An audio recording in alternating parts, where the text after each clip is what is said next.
नमस्कार। JCERT KDG school में मैं आप सबका स्वागत करता हूं। कक्षा 7 के प्यारे बच्चों, इस वीडियो में हम लोग सामाजिक विज्ञान के अंतर्गत भूगोल पढ़ने जा रहे हैं। आपको पता है कि पुस्तक का नाम पर्यावरण और हम है और इस पुस्तक का अध्याय 7 शुरू करने जा रहे हैं, जिसका नाम है मानवीय पर्यावरण, बस्तियां, परिवहन एवं संचार। और हम इस वीडियो में समझेंगे कि मानवीय पर्यावरण किसे कहते हैं और मानवीय पर्यावरण के अंतर्गत बस्ती की बात आती है तो यह बस्ती क्या है। तो शुरू करते हैं अध्याय 7, जिसका नाम है मानवीय पर्यावरण, बस्तियां, परिवहन एवं संचार। बच्चों, आप पढ़ चुके हैं कि प्रारंभिक मानव, जब मानव इस धरती पर आया तब वह भोजन, वस्त्र एवं आवास के लिए पूर्ण रूप से माने पूरी तरह से प्रकृति पर निर्भर था। लेकिन समय के साथ साथ मानव ने अपने कौशल विकसित करके घर बनाने, खाद्य पदार्थ का उत्पादन करने मतलब कृषि खेती करने और संचार एवं परिवहन का विकास कर स्वयं को वातावरण के अनुकूल बनाया। बच्चों, इसी अध्याय में हम संचार एवं परिवहन के बारे में विस्तार से पढ़ेंगे। बच्चों, आप जानते हैं या आप जानिए कि प्रारंभिक मानव वृक्षों एवं गुफाओं में निवास करते थे।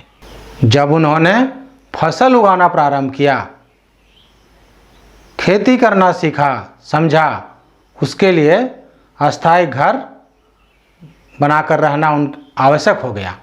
चूँकि कृषि का विकास नदी घाटियों में हुआ है, यही कारण है कि मानवीय पर्यावरण का विकास भी नदी घाटियों से ही हुआ है। भारत में सिंधु नदी घाटी, मिस्र में नील नदी घाटी, इराक में टिग्रिस नदी घाटी एवं चीन में हुआंगहो नदी घाटी में प्रारंभिक मानवीय सभ्यता के प्रमाण मिलते हैं। मतलब खुदाई से ढूंढने से वहाँ यह पता चला है कि प्रारंभिक मानव वहाँ निवास करते थे।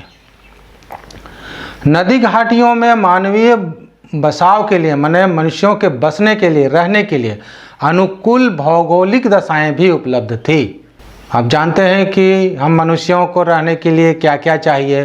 कृषि योग्य भूमि की आवश्यकता होती है ताकि हम अन्न उपजा कर भोजन के रूप में उसे ग्रहण कर सकें। सबसे ज़रूरी पेयजल चाहिए, यानी कि पीने का पानी जहाँ होगा वहीं मनुष्य रहेगा। आने जाने के लिए परिवहन, कम से कम सड़क तो चाहिए ही। और प्राचीन काल में शिकार की सुविधा की उपलब्धता, ये सब नदी घाटियों में बस्ती को जन्म दिया। बस्ती को आप टोला, गांव, शहर कह सकते हैं। हम कहते हैं कि आप किस बस्ती में रहते हैं। बच्चों, झारखंड में भी हजारीबाग से 28 किलोमीटर दूर बड़का गांव के इस्को ग्राम में प्रारंभिक मानवीय सभ्यता के प्रमाण मिलते हैं। बच्चों, मानवीय बस्ती का विकास आदर्श बसाव स्थान में होता है। अभी हमने कुछ भौगोलिक दशाएं आपको बताया, तो वो भौगोलिक दशाएं जहां होगी मानवीय निवास भी वहीं होगा। तो आदर्श बसाव स्थान के अनुकूल जो भौगोलिक दशाएं हैं, मैं उनको आपको बता रहा हूँ। आप ध्यान से सुनिएगा कि सबसे पहले मनुष्य को अनुकूल जलवायु चाहिए। बहुत अधिक ठंड में भी लोग नहीं रह पाते हैं और बहुत ज़्यादा गर्मी हो वहाँ भी लोग नहीं रह पाते हैं। जहाँ जल ही जल है वहाँ भी रहना मुश्किल है, जहाँ जल की उपलब्धता नहीं है वहाँ भी रहना मुश्किल है। तो ये जल की उपलब्धता, पेयजल और अन्य कामों के लिए पानी का होना भी जरूरी है। जो उपयुक्त भूमि चाहिए, जहाँ आदमी सबसे पहले तो खेती कर सके, फिर आवास या घर बनाकर रह सके। और जब खेती की बात आती है तो ऐसी ज़मीन चाहिए जो उपजाऊ हो। आपको अगर पूछा जाए कि मानवीय बसाव यानी कि मानव निवास करे, उनके लिए ऐसी कौन कौन सी आदर्श भौगोलिक दशाएं हैं, तो आप बताइएगा। अनुकूल जलवायु, जल की उपलब्धता, उपयुक्त भूमि और उपजाऊ मिट्टी। अब ध्यान से सुनिए कि बस्ती वे स्थान होते हैं जहां लोग अपने लिए घर बनाते हैं। जो बस्तियां कुछ समय के लिए बनाई जाती है उसे अस्थायी बस्ती कहते हैं। आपने देखा है कि ज़रूरत के हिसाब से कहीं लोग घर बना कर रहे, फिर वहां छोड़कर दूसरे जगह चले गए, तो ये हो गई अस्थायी बस्तियां। घने जंगलों, गर्म एवं ठंडे रेगिस्तान तथा पर्वतों के निवासी अक्सर अस्थायी बस्तियों में रहते हैं। वे आखेट, संग्रहण, स्थानांतरित कृषि और ऋतु प्रवास करते हैं। बच्चों, ऋतु प्रवास का अर्थ है लोगों के मौसमी प्रवास। जो लोग पशु पालते हैं वे मौसम में परिवर्तन के अनुसार नए चारागाहों की खोज में निकल जाते हैं। हर स्थान पर हमेशा पशुओं के लिए चारा नहीं मिलता है, तो मौसम के अनुसार जिस स्थान पर चारा मिलता है वहाँ ये लोग चले जाते हैं। तो इनका जो आवास, इनका जो बस्ती होगा वो अस्थायी बस्ती कहलाएगा। लेकिन अधिकांश बस्तियां आज अस्थायी है। आप जहां रहते हैं वो आपका अस्थायी बस्ती है। इन बस्तियों में लोगों ने रहने के लिए घर बनाए हैं। आप जहां रहते हैं वहां भी घर बना हुआ है। बस्तियों को उनकी विशेषताओं के आधार पर दो भागों में बांटा जा सकता है। पहला ग्रामीण बस्ती एवं दूसरा नगरीय बस्ती।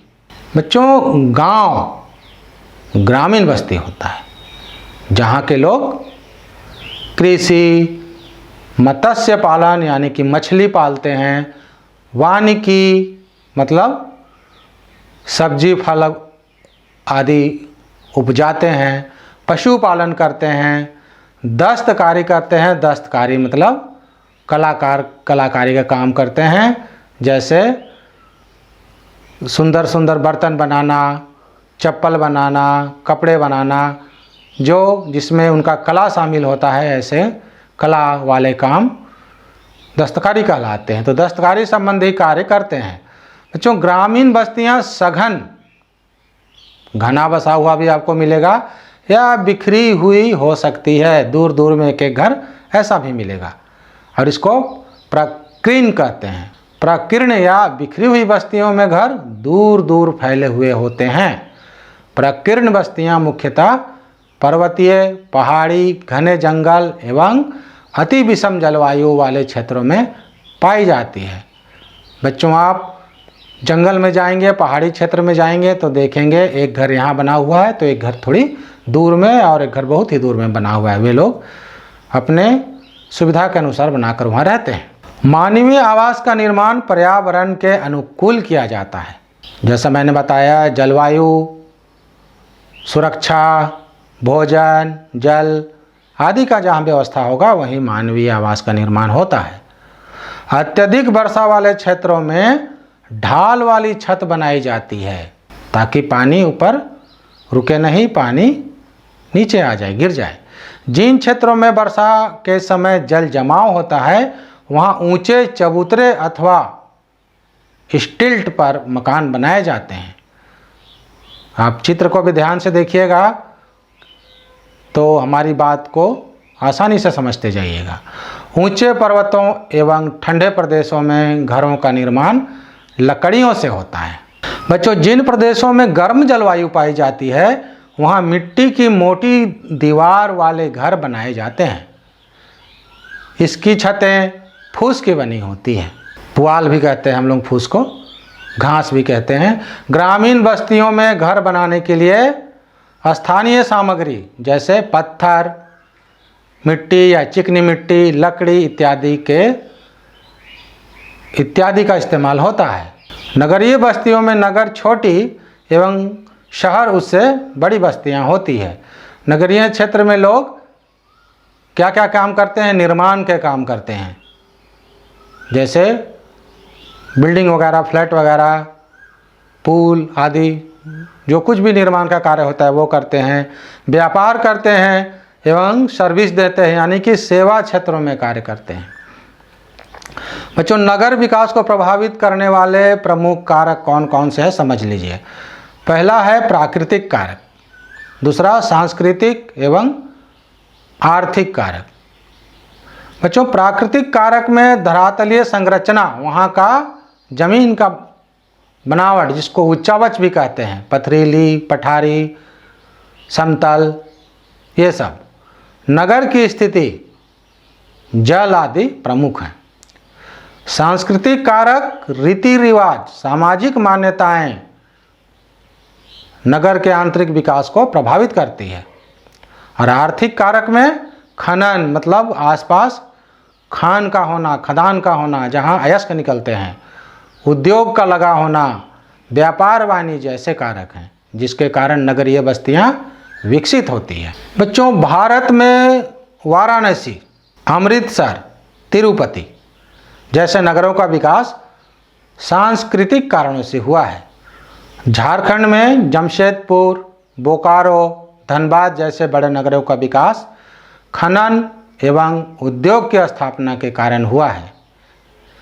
जमशेदपुर एवं बोकारो में बड़े इस्पात कारखाने स्थापित हैं, जबकि धनबाद में कोयला खनन, कोयला के खान के कारण रोजगार, व्यापार, वाणिज्य का विकास हुआ है।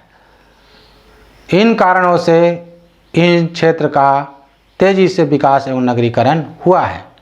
अर्थात ये सारे नगर इन कारखानों, खदानों और व्यापार के कारण ही बसे हैं। तो ये था बच्चों मानवीय पर्यावरण और बस्तियों की जानकारी। तो बच्चों, ध्यान से इस अध्याय को पढ़िएगा, लिखने का अभ्यास जारी रखिएगा, खेलिएगा और खुश रहिएगा। अगली वीडियो में हम परिवहन एवं संचार के बारे में समझेंगे। धन्यवाद बच्चों।